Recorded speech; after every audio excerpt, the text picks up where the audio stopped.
Well, hello, friends. Father Frank Pavone here, National Director of Priests for Life. Welcome to our program.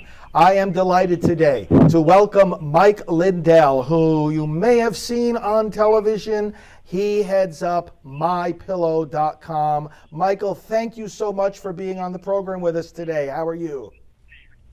I'm doing great. It's great to be on your show.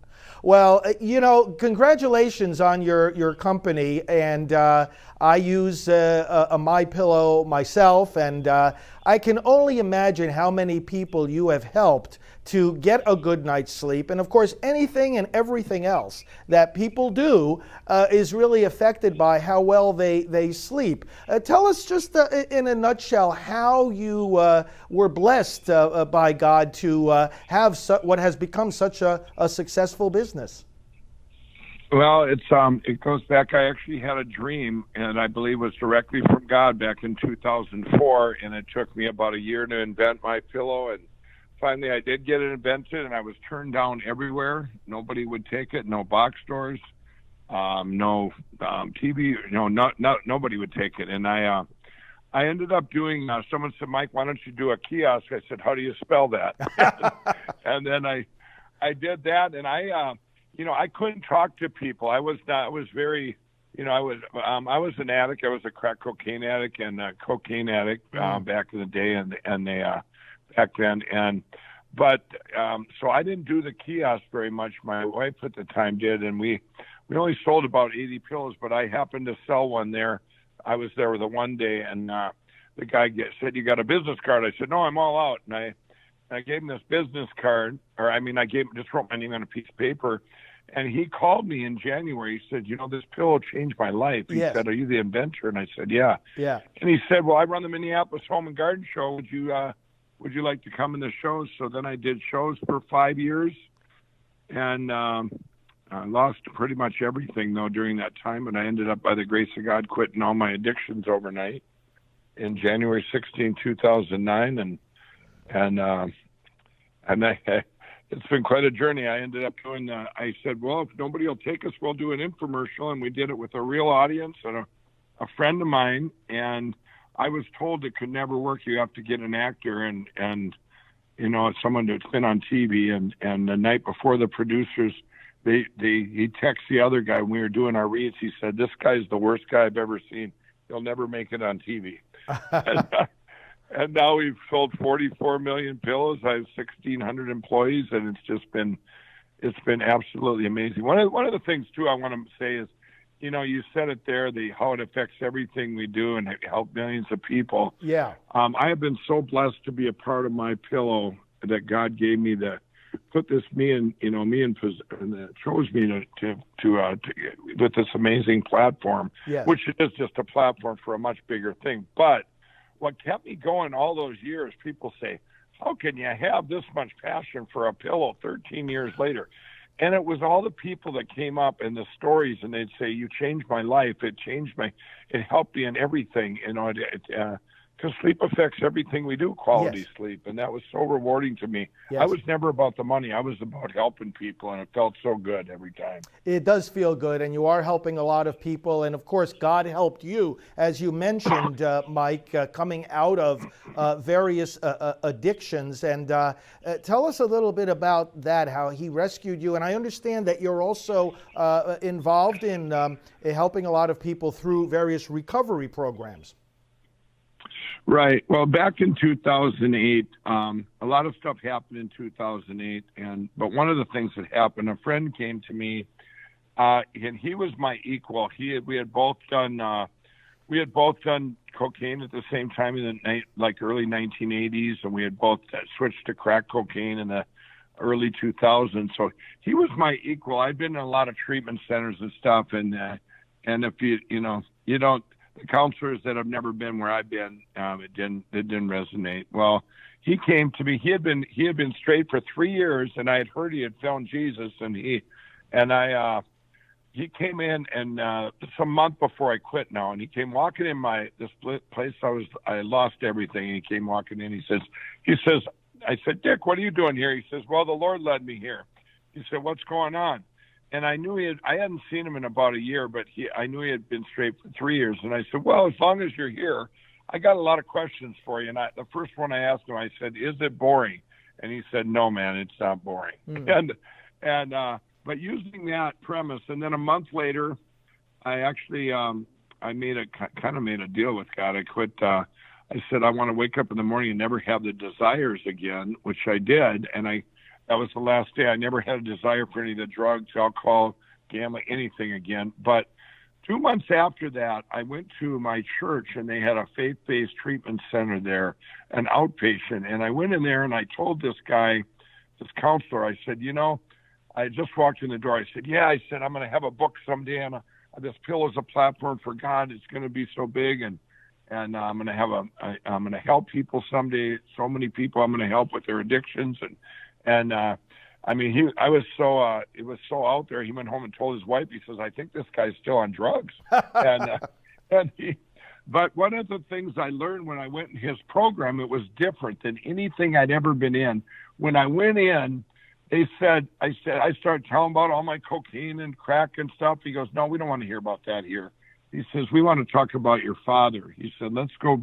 Tell us about your father." And I said, "Well, I came from a divorced, family. I was 7 years old back when divorces weren't common, and I learned so much of addiction takes place when you're young, in childhood. It's from divorce, fatherlessness, all these things.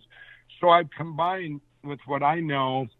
I'm coming out with the Lindell Recovery Network, and what it is you will put in your story. We have all these stories of hope, the people that made it through, specific to that drug. So now I'll be the tour guide of the website, and I'll say, "Okay, put in your age and your addiction." That person will put in, let's say, 22-year-old opiate addict. Well, now all these stories of 22-year-old opiate addicts will come down that made it through. Yes. And he might not be able to relate to a 50-year-old meth addict. So you got that common denominator there. Then you got the trust. The addict trusts me. They trust these stories. And I say, "Hey, you guys, now go over here." I have vetted over the past year and a half over 2,000 faith-based treatment centers that actually work, and where you get you go in there, and I'm going to say, "You guys, when you come out, I'm going to be there for you.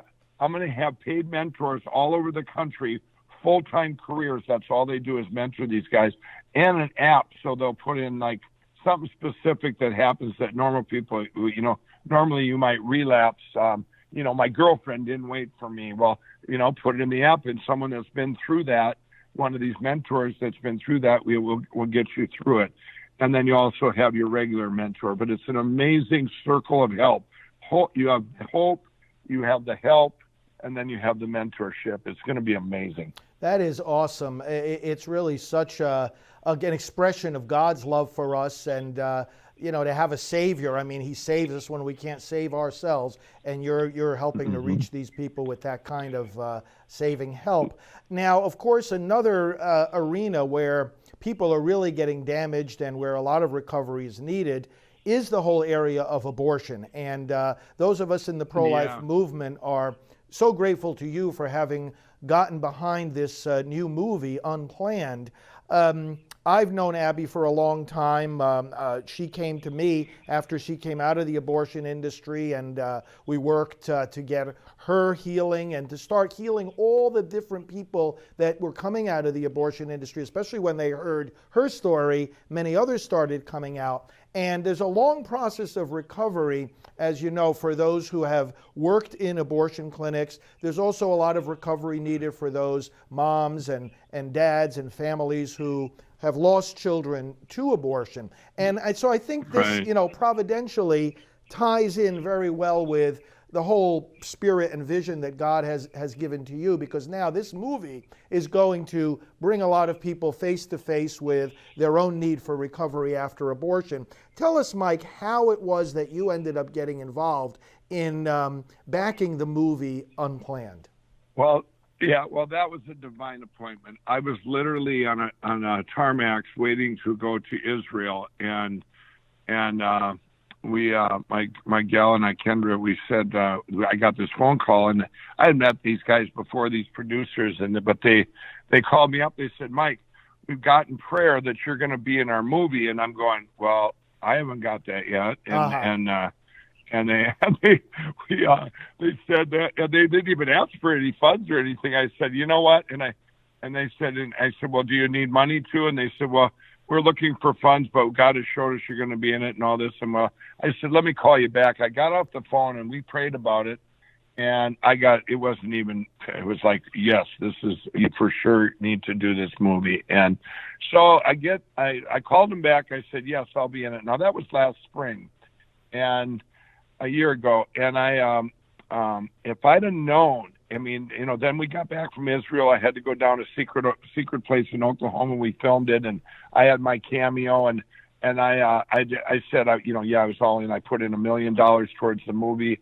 Just it's going to change people's hearts, and get rid of this horrific thing that's going on with abortion. But if I'd have known, if anybody doesn't think this was God's timing, I got in that movie then, and now. Look, it launches here March 29th. I'm going to the premiere this weekend, and I'm telling you, look what's going on in our country with New York and Virginia, and where they're ripping babies from in pieces from even when they're born. Now it's not even the unborn; it's the born. Right. I mean, it's just like you couldn't ask for it. God's timing is always the most amazing, and this is really going to get the message to our country, to the people of what's going on. And, how can you, I seen it before, some gal said, how can you have people saving minnows in California and killing babies in New York? Right. Yeah, it is. It is amazing. I've always said over the years, America will not reject abortion until America sees abortion. And one of the most powerful dimensions of this movie, Unplanned, as you well know, is that it shows an abortion. It shows how that baby in the womb is trying to resist that suction tube and then gets sucked down the tube. And I have seen over the years how people just change in an instant when they actually see with their eyes. It cuts beyond the rhetoric, the concepts, the arguments, the philosophy, and it goes right to the heart of what is an abortion. And in this film that you have supported and so strongly, and that you even appear in at a certain point, people are going to see abortion, and I know that many are going to reject it. Do you want to tell our viewers the scene that you are actually in the movie? Because it's a it's a kind of a triumphant moment, isn't it? Yeah, it's this is part of that true story too, where Abby actually was, her clinic she worked at, they actually end up taking down that clinic. And I actually run the bulldozer. And they were going to bring in a stunt man. Let's get this clear. And I said, absolutely not. So I do it myself. I do the scene myself. It's very cool. It was my first part in a movie, and I couldn't have asked for a better thing. I was very that it's going to help change and save so many lives and stop the murdering. Exactly. Well, you did a great part in that particular scene, and then of course, you turn on that bulldozer, and then the Planned Parenthood sign comes tumbling down. It's to the cheers of all the pro-life people. It's really awesome. The pro-life movement is on the move. We're making a tremendous amount of progress. I see that every day in the work that we do all across the country. People's minds and hearts are changing. People are healing from the wounds.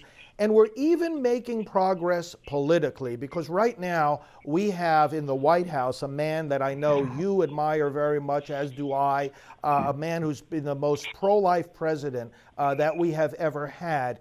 Mike, can you tell us a little bit about your own interactions with President Donald Trump? Well, this goes back to 2000. That was another dream I got from God, that I would see Donald Trump. I didn't know anything about politics, being an ex-crack addict, and I didn't know a liberal from a conservative. I certainly know what I am now.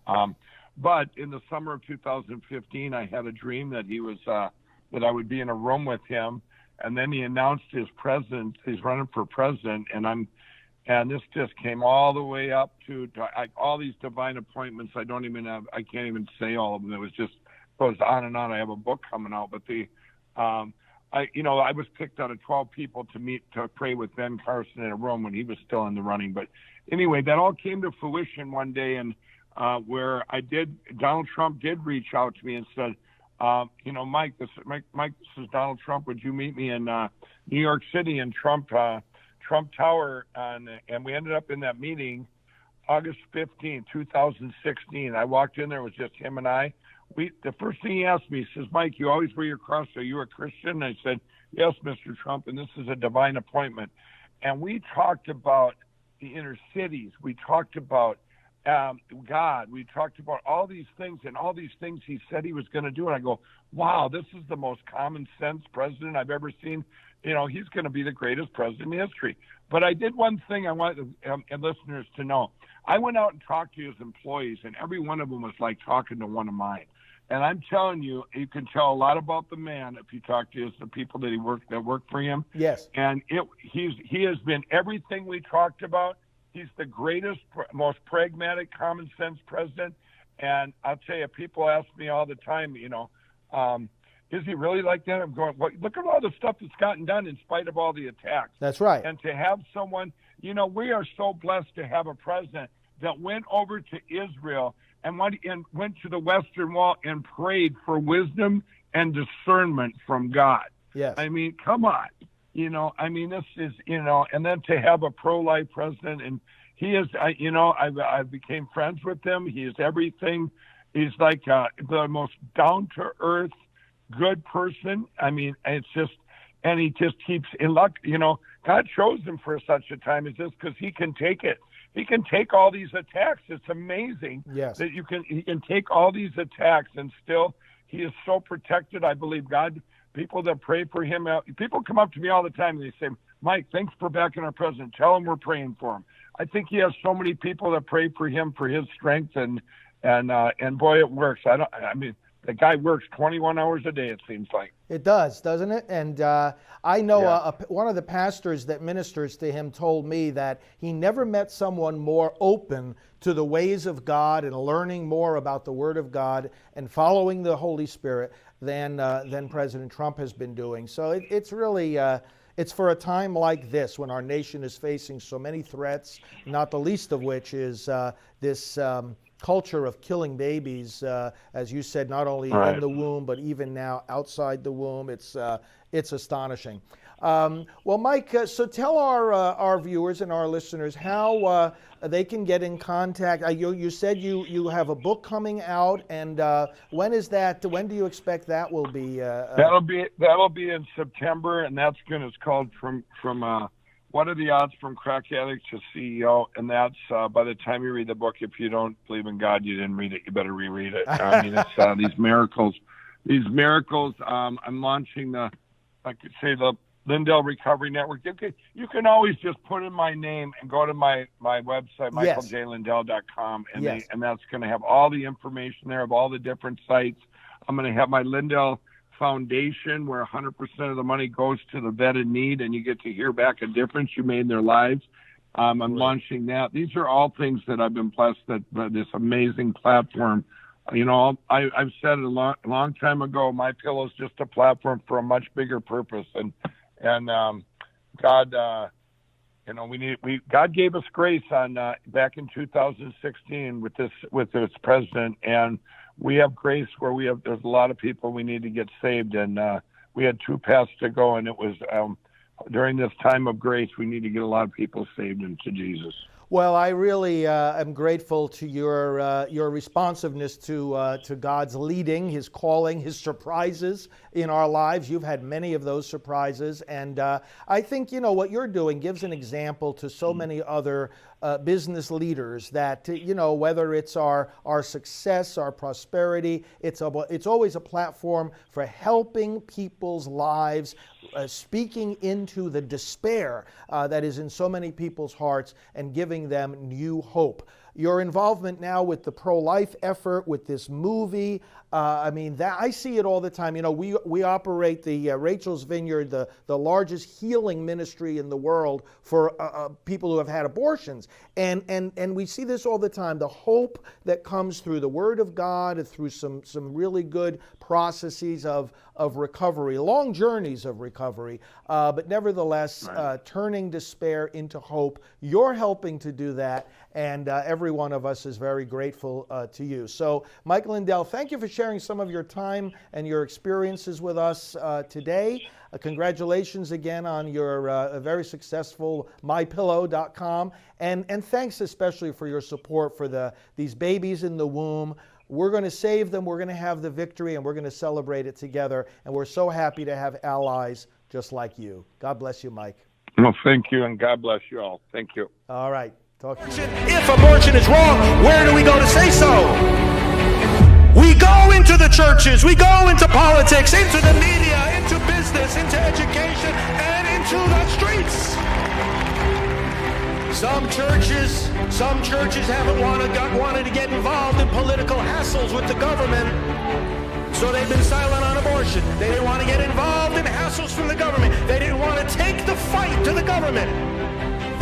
So now with the HHS mandate, the government took the fight to them. And when it comes to that mandate, we've got a simple message. We will obey God rather than men.